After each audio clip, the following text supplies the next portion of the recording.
Well, if you can believe it, the NFL season is already through week 9. The Jets are at 3-6, and the Giants are at 2-7. Not exactly what many fans in New Jersey had hoped for, but there's still a lot of season left, and as cliche as it may sound, anything can happen. Here to talk about both teams is our good friend John Schmeelk. John, I was in the car yesterday, and I happened to catch your pregame show. Good stuff, man, and thanks for coming on my show this morning. I appreciate it, Mike. Always happy to do it. And now that the baseball seasons are over, all the focus goes on football. And the Jets held up their end of the bargain this week, but the Giants came up a little bit short on Sunday against the Commanders. You are correct. So let's talk about the Giants. The biggest positive for Giants fans yesterday was probably the throwback uniforms from when we were kids. They lost 27-22.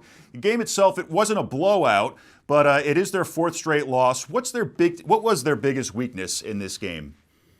Yeah, look, they cut it to a one-score game in the fourth quarter. The Giants scored on every single one of their second-half drives. They had 3 drives, scored 2 touchdowns and a field goal. Should have had 3 touchdowns, if not for in my opinion, a very weak offensive pass interference call in the end zone that took a touchdown off the board for the Giants.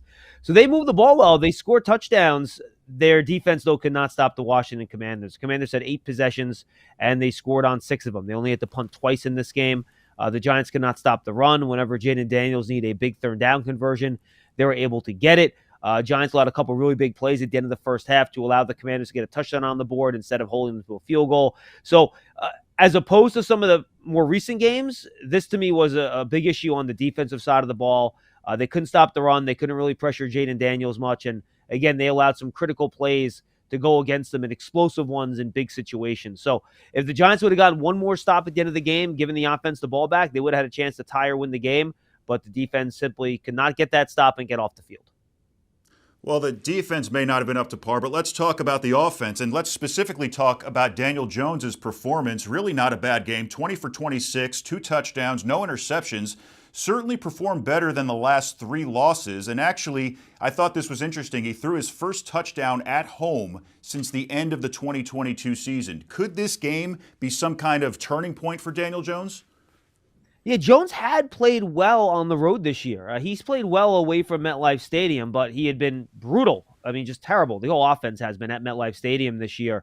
The Giants, heading into this game in 16 quarters at home, 4 full games, had scored 1 offensive touchdown. I mean, you can't win games that way. So they come out in this game, they score 3 touchdowns. They actually do a pretty nice job, scoring the football here, but they could not sustain enough drives and make enough explosive plays to get where they needed to go. But Daniel Jones played well. He didn't turn the ball over. He had 2 touchdowns, no picks. He only had to throw the ball 6 times in the first half, believe it or not, because the Giants ran for 140 yards. They were able to run the ball really well against the Commanders. Tyrone Tracy had another good game. But when they needed Daniel Jones to step up in the second half and throw the football, he did so confidently and accurately. They did a pretty good job protecting him against this Commanders pass rush. And it was by far Daniel Jones' best home performance since 2022, to be totally honest with you. So a nice job, and you hope he can build on that as the Giants head to Germany. And I'll be heading to Germany with the team on Thursday night for Friday morning when they play the Panthers on Sunday. Can't wait for that. So let's switch to the Jets. In their latest game against the Texans, they snapped a 5-game losing streak. Aaron Rodgers looked good. A great game for Garrett Wilson. What was the difference for the Jets between that game and the previous 5? They made some really big plays on offense in the second half of the game. And I think Hassan Reddick being back, you saw the pass rush. It really activated well in that game. And they were harassing the opposing quarterback the entire game. C.J. Stroud could not get comfortable. They forced him into some bad throws because of that pressure. So I think defensively that was the key. And then look, the way Aaron Rodgers runs his offense, he wants to attack matchups, and he throws a lot of go balls, back shoulders, and those are high volatility plays. Some weeks they're not going to connect, and the offense is going to look bad. Other weeks it's going to connect, and the offense will look a lot better. And this was one of the weeks where he connected with Garrett Wilson, who made a couple of unbelievable catches in the game. The kind of Air Jordan logo catch with the one hand in the end zone we've all seen this week. That was a great catch. Devontae Adams had a great double move down the sideline for a touchdown. That was another great play in this game. So they were able to connect on some of those big plays in the second half offensively, and then I think their pass rush really carried the day for their defense. Now, I know it happened a few weeks ago, but Robert Saleh was let go since we last spoke. Do you think firing him was the right move in the middle of the season?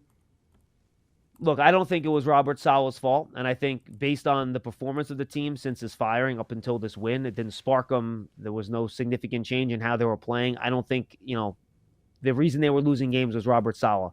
And I understand Woody Johnson probably wanted to create a spark with his team, and he was, it seems like it was kind of an emotional decision or reaction after a bad loss.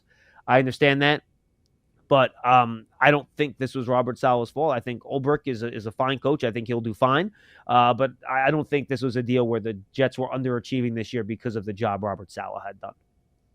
I agree. And finally, let's switch sports and talk about the New York Knicks. They're 3-2. They've won their last 2 games. I know it's early, but what's your take on their performance over the first couple of weeks of the season?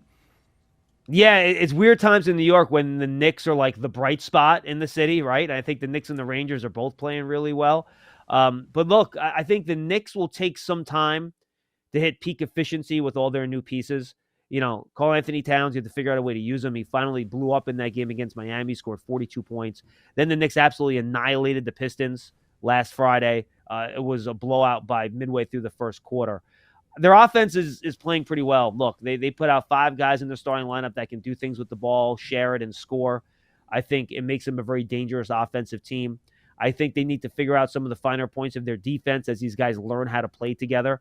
Karl Anthony Towns is not your traditional Tom Thibodeau under the basket, rim protecting center.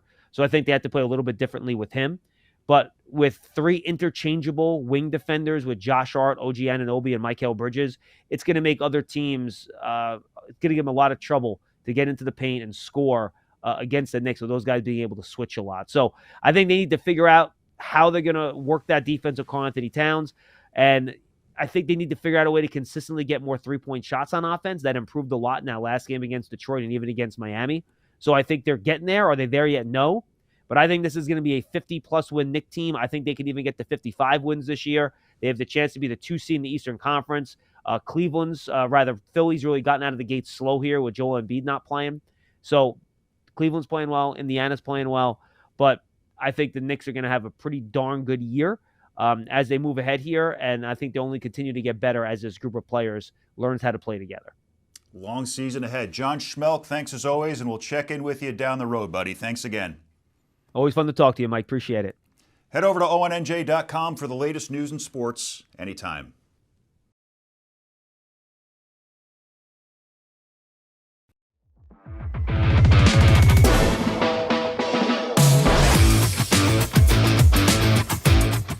For over 15 years, the American Heart Association and the NFL have worked together to get kids physically active for 60 minutes a day through a program called Play 60.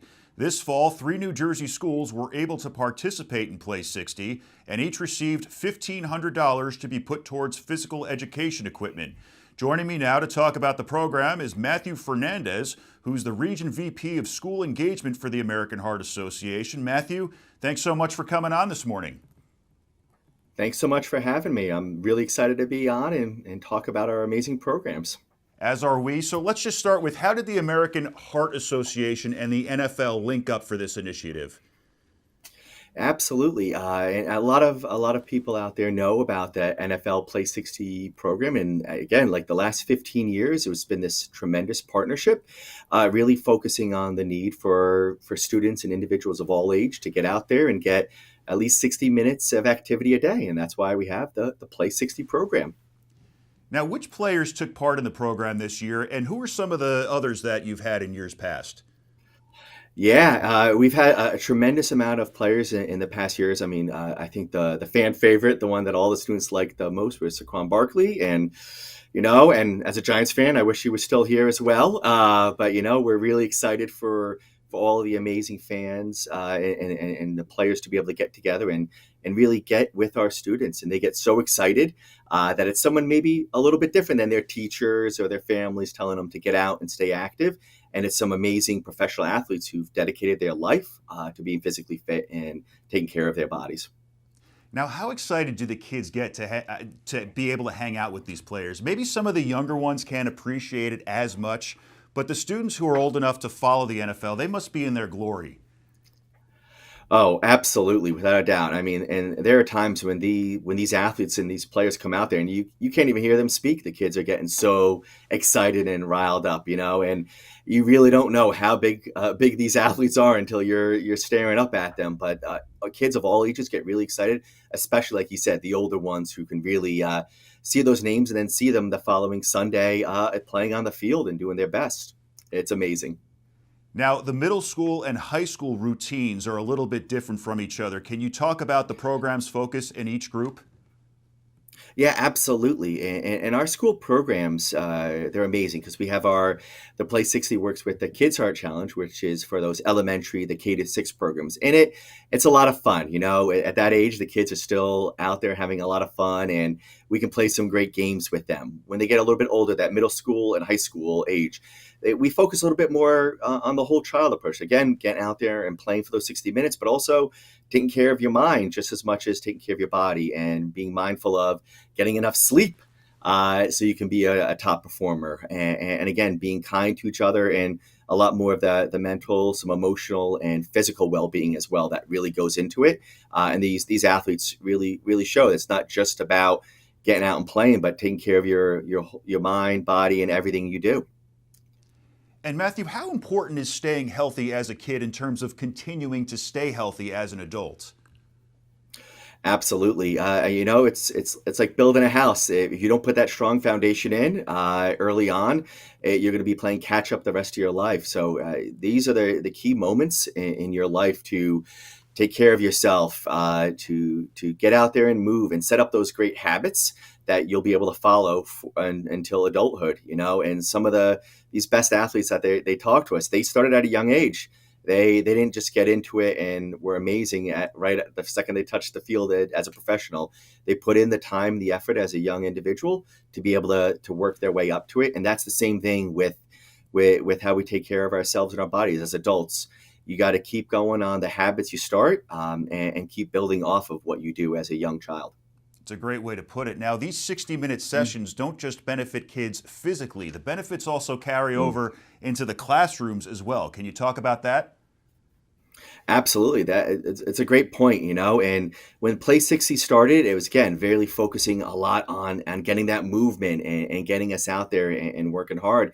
And then we started seeing, we can take care of ourselves physically and doing all that. But if we're not taking care of ourselves by eating junk food, or drinking a lot of sugary beverages, all that great work you put in for those 60 minutes kind of goes out the window. So it's really about getting into the classroom and making sure when you're having lunch and snacks, we're eating the best possible choices we have. Eating smarter is a big principle that we have with the Kids Heart Challenge.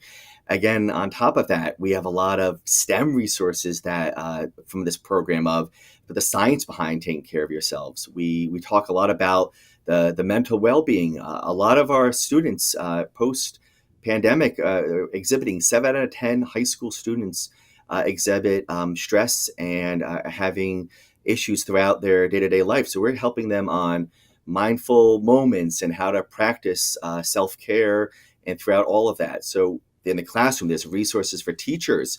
We even see that, our students were taking care of them, but teachers are getting burnt out as well. So a lot of our resources with the American Heart Association, with the Play 60 initiative, goes into how do we take care of our teachers? How do we support their well-being so they can be the best versions of themselves to take care of our students every day too? Well, Matthew, this is a great program all around, and thanks so much for coming on this morning to talk all about it. Mike, I appreciate it. Thank you so much for the time, and hopefully we'll see you at one of these events and kind of playing with some of these athletes and see how we could do. Oh, I can't wait. Head over to ONNJ.com for the latest news and sports anytime.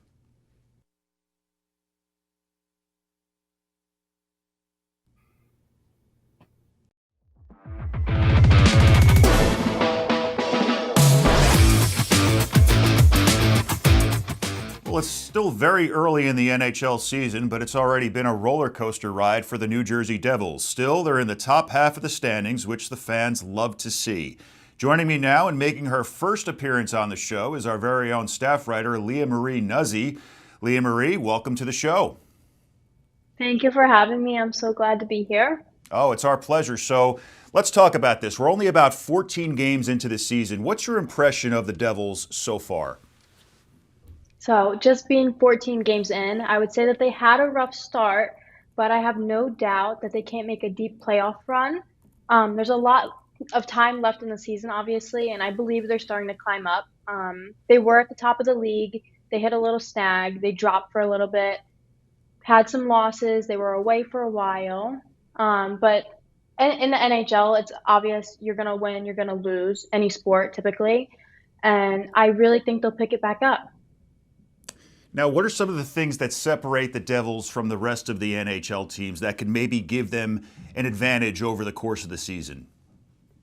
Well, the Devils have a lot of young players, and they're great. They're fast, they're hardworking, they're smart, and they all work together. And I think that's an advantage, especially that they're so young. There's so much time to expand that franchise, and I just think they're really compatible together. They all come from similar places as well. I mean, you have a lot coming from like Switzerland, and you have a lot coming from the University of Michigan. So they've all, in somewhat, have played together. Now, speaking of some of those young players, who have been the standout players so far this year? Well, Captain Nico Hischier, obviously, he's had a significant impact this season. He was the first player in the NHL to reach 10 goals, and he was also the first in the league for a while. And then he recently tied with Cole Caulfield from the Montreal Canadiens. He's been on fire, and as it like coming to be his fourth year as captain, he fulfills that role every time. Also, Paul Cotter, we received him from the Golden Knights, and I mean, he's played all 14 games and he's scored 6 goals and he's put in 2 assists. So I think that's something that he's he's just really showing up. Same with Timo Meier and Jesper Bratt. Now, how different does the team's roster look this year compared to last year? Who were some of the key acquisitions and some of the key losses? So I think I would have to say there hasn't been too many losses. Besides, I know a lot of the Devils fans miss Akira Schmid, but our roster has changed a lot. The Devils acquired 2 new goalies, Jacob Markstrom and Jake Allen, and I have to say that I think that was a really good decision given the disappointing goaltending last season. And like I said, we also acquired Paul Cotter, which I think he's definitely a key to the team. So Now, what's your take on head coach Sheldon Keefe in his first year with the team? I think the Devils are really excited to have him. And my take on it, I think he's going to really be able to build back the Devils. He had an amazing season with the Toronto Maple Leafs in the 2021-2022 season, and it was impressive. I mean, he brought them up, they were fired up, and he has really good advantages for teams making the playoffs, and I think that's something the Devils need, and I think he can bring that potential. It will certainly help their chances. Now, you spoke about the young players. Do you think that the Devils should bring any AHL players back up to help their chances? I think so. Maybe not right now, but I think at some point in time they should bring back Seamus Casey. He had an amazing start to the season, and I really think he brought together the team. I mean, playing with Luke Hughes previously at Michigan, they have some kind of connection, and I think that'll be inevitable for the team. And LiaMarie, last question. The Devils are finishing up their road trip in Edmonton tonight against the Oilers. Do you have any predictions there? I do. I really think that the Devils will take the win, and I say this because, I mean, the statistics between both teams are very similar. The Oilers are 6-5-1, and the Devils are 7-5-2. So there's not much of a difference. But last year, the Oilers beat the Devils, so I think the Devils are going to want to have some victory this year, and I think they'll pull it off. Awesome prediction. Our very own LiaMarie Nuzzi, thanks so much for taking the time this morning. Thank you for having me. Our pleasure. Head over to ONNJ.com for the latest news and sports anytime.